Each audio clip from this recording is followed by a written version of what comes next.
샬롬 샬롬 샬롬 샬롬 샬롬. 하나님 사랑합니다. 여러분 주 안에서 사랑합니다. 사무엘하 23장 8절에서 17절 말씀을 통해서 다윗의 용감한 충성된 용사들에 대해서 확인해 봅니다.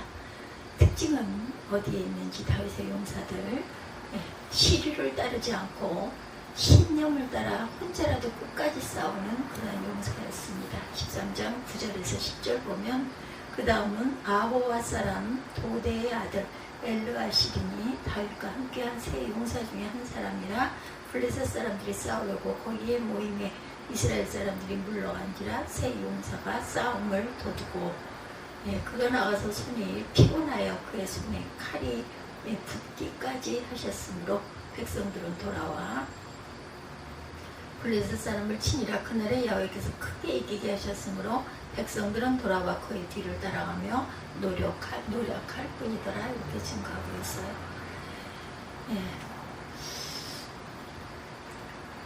그 세 용사의 이름은 요셉, 바세벳, 엘르아살, 삼마 이렇게 세 용사입니다. 이 특징은 절대로 물러서지 않는 용사들이었다. 다른 사람들은 겁먹고 물러갔지만 엘르아살은 칼 잡은 손이 굳어질 때까지 싸웠다. 이렇게 증거하죠. 11, 12절에 소개하는 삼마 장군도 백성들은 블레셋 사람들 앞에서 도망하되 그는 혼자 남아서라도 블레셋 군대를 막았다. 이렇게 소개합니다. 전쟁에서 전황이 불리하면 후퇴하게 되어 있어요. 그러나 다윗의 용사들은 불리하다고 쉽게 후퇴하는 그런 군인이 아니고 혼자라도 끝까지 싸우는 신념을 가진 충성을 다한 군사였다. 이런 소개가 나왔죠. 우리는 충성이 무엇이냐 알 수 있어요. 물러서지 않는 것이다. 충성은 9절과 11절에 물러갔다가 반복되지만 다윗의 용사들은 혼자서라도 물러가지 않는다. 충성은 시대를 따라가는 것이 아니고 시대를 쫓는 것이 아니라 믿음을 따라 사는 것입니다. 믿음과 신념을 따라 목숨을 거는 것이 충성이죠. 반면에 물러간다는 것은 영적으로 보면 세상과 적당히 타협하는 것을 말합니다. 히브리서 10장 38구절입니다. 나의 의인은 믿음으로 말미암아 살리라. 또한 뒤로 물러가면 내 마음이 그를 기뻐하지 아니하리라 하셨느니라. 우리는 뒤로 물러가며 멸망할 자가 아니요 오직 영혼을 구원하며 이르는 믿음을 가진 자니라.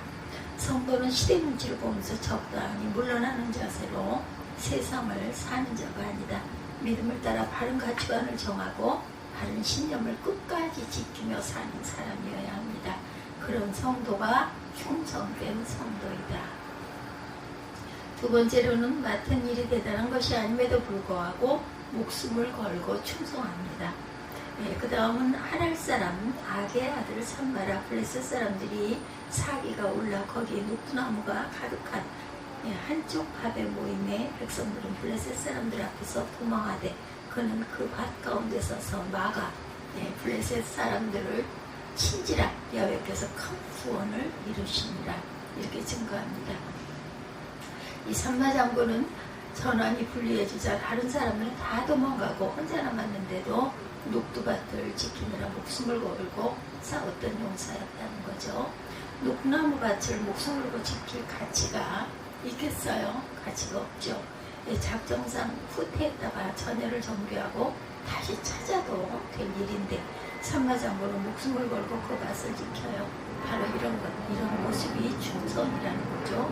우리가 무슨 일을 하다 보면 맡은 일이 대단치 않을 수도 있습니다. 그런데 충성된 자는 그가 맡은 일이 큰 일이든 적은 일이든 상관치 않고 맡은 일에 최선을 다합니다. 중요한 일을 맡기면 열심히 하고 시시한 일을 맡기면 얼렁뚱땅 대충 하는 사람은 충성된 일꾼이라고 할 수가 없어요. 작은 일은 시시하다고 무시하는 사람에게 결코 큰 일을 맡길 수가 없다는 거죠. 하나님도 마찬가지입니다. 작은 일에 충성하지 않은 사람에게 큰 일을 맡기지 않는 분이시죠. 작은 일에 충성해야 좀 더 큰 일을 맡기고 그 일에 충성할 때 더욱더 큰 일을 맡기시는 분이십니다. 그러므로 지금 내가 맡은 일이 시시하다고 무시하지 말고 내 맡은 일은 무엇이든 거기에 최선을 다하는 것이 중요합니다. 그게 바로 충성된 일꾼의 자세, 충성된 성도의 자세입니다. 6.25 때 미국이 한국을 지켜주었죠. 그때 미국 입장에서 따져본다면 한국의 가치가 과연 있었을까? 본문의 녹두나무밭과 같았을 것입니다. 그럼에도 불구하고 미국은 그 녹두나무밭과 같은 한국을 최선을 다해서 지켜주었죠. 그 일에 충성을 다한 장군을 한 사람을 소개하면 리즈웨이 장군이라고 이런 분이 계셨다고 그래요. 미국 국무가 선정한 한국전쟁 4대 영웅 속에 있습니다. 한국전쟁 4대 영웅은 메가다 장군, 리즈웨이 장군, 백선엽 장군, 김동석 대령 이렇게 4명입니다. 두 분은 한국의 군인이시고 두 분은 미국 장군이시네요. 그 중에 리즈웨이 장군은 우리 국민에게는 비교적 잘 알려지지 않은 이름이지만 미국 전쟁사에서 대한민국을 구한 지휘관으로 평가되고 있다고 하죠. 리즈웨이 장군은 1950년 12월 지구 충돌 사고로 사망한 월튼 워커 장군 후임으로 미 8군 사령관에 부임합니다. 그가 지휘권을 인수할 당시 유엔군은 중공군의 제2차 공세로 패주를 거듭하고 있었고 유엔군과 한국군 사이에 패배주의가 팽배했을 때였다고 하죠. 리즈웨이 장군이 한국에 부임한 지 얼마 되지 않은 1951년 1월 4일 서울은 중공군에게 또다시 함락이 됩니다. 당시 미국의 입장은 반격할 만한 군대가 없었어요. 미국은 당시 예비군까지 동원하여 낙동강 방어선을 지킨 것인데 예상치 않은 중공군 인해 전술로 험비백산에서 후퇴를 거듭하고 있을 무렵입니다. 그래서 그 당시 미군은 반격을 위한 계획도 없었고 단지 부산으로 후퇴해서 전열을 재정비하거나 일본으로 철수하는 비상계획이 검토되고 있을 때였다고 그러죠. 그리고 당시 해리 트루먼 당시 미국 대통령은 비상시에는 한국을 포기하라는 은밀한 지시까지 내렸다고 합니다. 그런 어지러운 상황에서 그동안 미군을 지휘하던 워커 사령관이 갑자기 교통사고로 죽고 리즈웨이 장군이 그 후임으로 미 8군 사령관에 임명된 것이죠. 그는 부인한테 제대로 작별 인사도 하지 못하고 도쿄를 거쳐 대구로 날아옵니다. 맨 처음 그가 한 일은 이승만 대통령 예방이었어요. 당시 이승만 대통령은 미군의 중공군의 총공세에 굴복해서 한국을 포기하고 철군하지 않을까 걱정하고 있었죠. 리즈웨이 장군은 이승만 대통령을 만나 이렇게 말합니다. 만나 뵈서 반갑습니다. 대통령 각하, 여기 오게 되어서 기쁩니다. 저는 여기 머물려고 온 것이 아닙니다. 즉 그는 미군을 철수하려는 목적으로 온 게 아니라 한국을 지키기 위해서 왔다는 것을 대통령에게 분명히 밝힙니다. 그 말을 듣고 이승만 대통령은 태양처럼 환하게 웃으면서 눈에 물기가 보였다고 그의 회고록에 기록되어 있습니다. 1월 4일 서울을 중공군에게 내어준 직후 리즈웨이 장군은 한국군의 정일권 참모총장에게 보낸 친서에서 이렇게 말하죠. 오직 하나의 궁극적 목표가 있다면 그것은 귀하의 국민들의 자유를 지켜내는 일입니다. 이 목표를 달성하기 위하여 우리는 함께 싸워야 합니다. 즉 리즈웨이 장군이 받은 지시는 유사시 한국을 철수해도 좋다는 것이었지만 한국을 반드시 지켜내겠다는 의지를 밝히고 임무에 충성을 다했다는 거죠. 리즈웨이 후퇴는 시기를 잃어버린 병사들의 눈동자를 보고 두 가지를 결심합니다. 첫째는 병사들이 목숨을 걸고 싸우는 명분과 사명감을 고취시키는 일이고 두 번째는 어떤 형태의 승리든 전쟁의 승기를 잡아 군의 사기를 올리는 두 가지 작전이었다고 그래요. 후퇴 병사들이 목숨을 걸고 싸우는 명분과 사명감을 고취시키고 또한 어떤 승리든 전쟁의 승기를 잡아서 군의 사기를 올리자.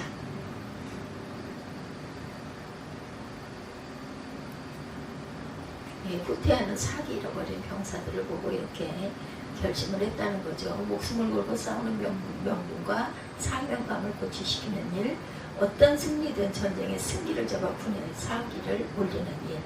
그리하여 그는 패배의식에 젖어있는 지휘관은 가차없이 바꾸어버렸습니다.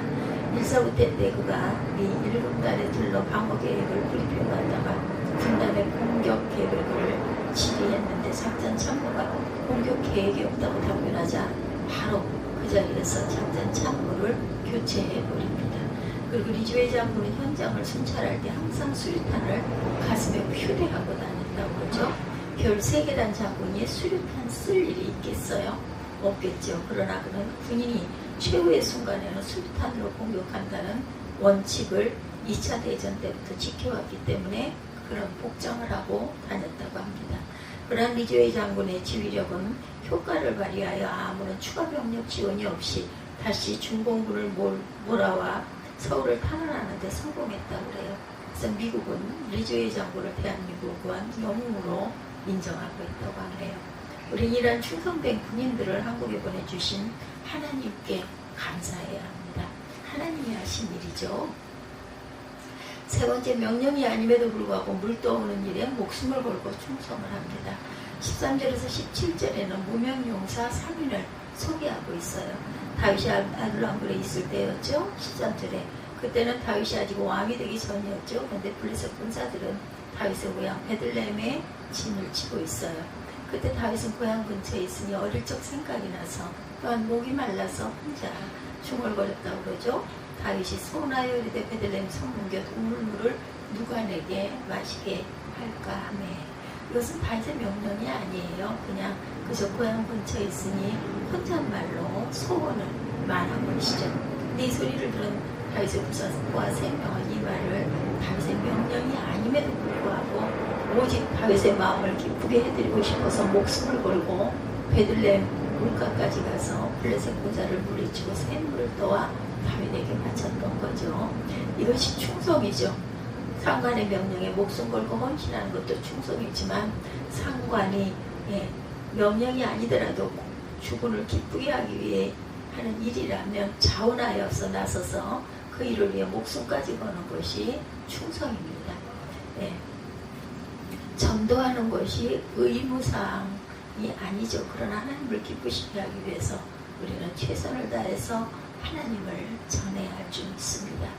헌금하는 것이 의무사항은 아니에요. 그러나 하나님을 기쁘시게 하기 위해서 최선을 다해서 헌금하는 것이 충성이죠.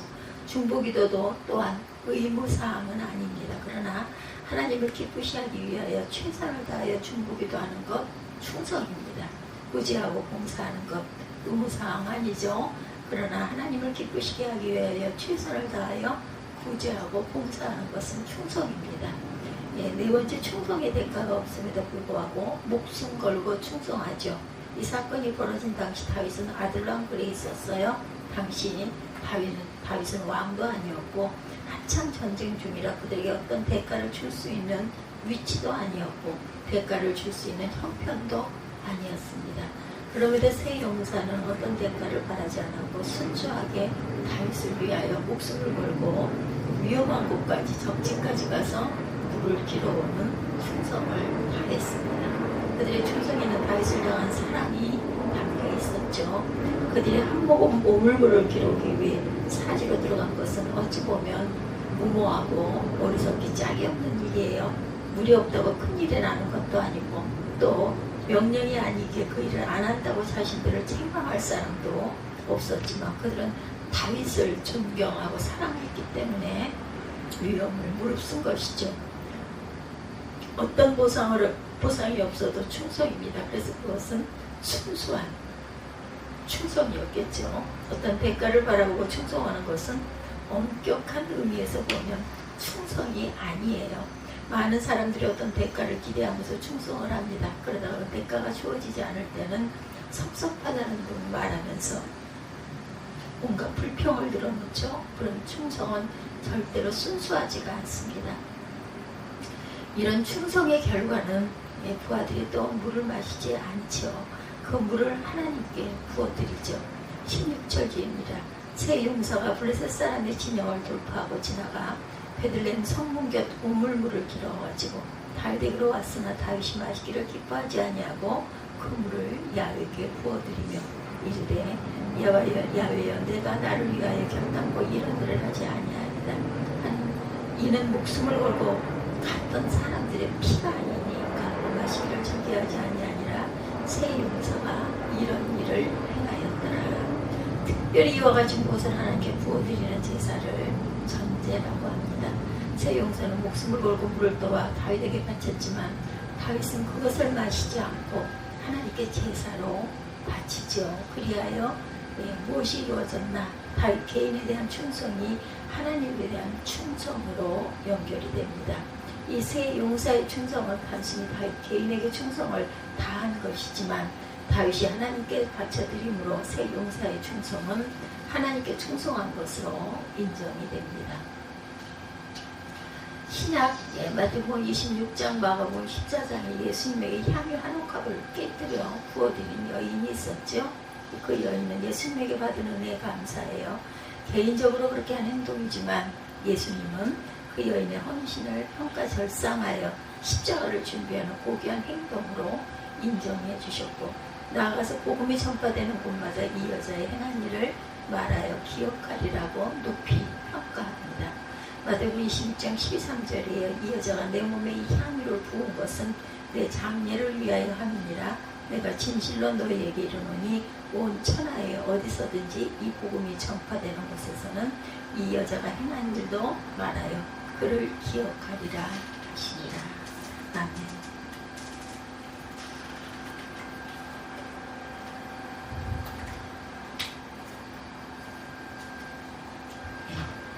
선풍기 소리가 요란해서 제가 껐습니다.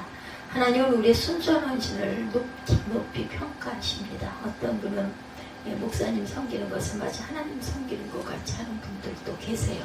하나님과 섬김을 마치 하나님을 섬기는 것으로 인정해 주실 것입니다. 다윗의 부하 사랑이 더욱 강한 군대를 만드는 원동력이 되어요. 다윗은 부하들이 떠옴으로 하나님께 드림으로 부하 사랑을 나타내었고 그것을 본 부하들은 더욱 다윗을 사랑하고 다윗을 위해 충성하는 용사들이 됩니다. 그래서 그런 용사들이 많았기에 다윗은 큰 일을 할 수 있었습니다. 사랑은 충성을 향한 최고의 에너지가 되었던 것이죠. 미 국무부가 선정한 한국전쟁 4대 영웅, 그 중에 김동숙 대령은 어떤 분일까요? 김동숙 대령은 가수 진미령의 부친으로 첩보 부대를 지휘한 인물이었습니다. 그의 첩보로 메가더 장군은 많은 사람들의 반대를 무릅쓰고 인천 상륙작전을 결심하고 실행했다고 합니다. 미군에서는 그가 UN 10만 명 이상 미 공군 전투기 조종사 수십 명의 생명을 살렸다는 평가를 하고 있어요. 그분은 첩보 부대를 운영하면서 부하 사랑이 특별했다고 합니다. 아버지 김동숙 대령에 대한 딸 진미령의 회고예요. 어렸을 때 어쩌다 아버지가 집에 오시면 살기가 넘쳐 근처에도 못 갔어요. 살기가 아니라 살기입니다. 살기. 북한 간첩이 언제 올지 모른다며 베개 밑에 권총 칼 등을 깔고 주무셨거든요. 부하들이 작전을 나가면 돌아올 때까지 집에 들어오시지도 않으셨다고 합니다. 부대 사무실에서 수염도 손도 발톱도 깎지 않고 파견당한 대원들을 기다리셨다고 하네요. 부하들이 돌아오면 파티를 해주고 돌아오지 못하는 사람이 있으면 굉장히 마음 아파하셨다고 합니다. 어떤 단체든지 어떤 집단에서든지 최고의 지휘력, 최고의 리더십은 바로 사랑입니다. 다윗은 이 사랑으로 부하들을 영웅으로 이끌었고 다윗의 사랑의 리더십은 이스라엘 최고의 전성기를 가져오게 하죠. 우리가 사는 사회, 우리 가족, 우리 교회에 가장 필요한 에너지는 바로 사랑인 것입니다. 이런 사랑으로 충성된 일꾼들이 되시기를 주님의 이름으로 축복합니다. 다윗의 용사들을 통하여 충성이 무엇인가를 알 수 있습니다. 충성은 첫 번째 시류를 따르지 않고 신념을 따라 혼자라도 후퇴하지 않고 끝까지 싸우는 것. 두 번째, 맡은 일이 대단한 것이 아님에도 불구하고 목숨을 걸고 끝까지 충성하는 것. 명령이 아님에도 불구하고 물떠오는 일에 목숨을 걸고 충성하는 것. 충성의 대가가 없음에도 불구하고 목숨 걸고 충성을 합니다. 이러한 충성의 결과가 다윗 개인에 대한 충성이 하나님에 대한 충성으로 인정이 되고 다윗의 부하 사랑이 더욱 강한 군대를 만드는 원동력이 되었다라는 것이죠. 예, 우리가 이런 마음을 기억하고 하나님께도 이러한 자세로 하나님을 기쁘시게 해드리는 끝까지 하나님을 향한 믿음이 충만한 저와 여러분이 되시기를 주님의 이름으로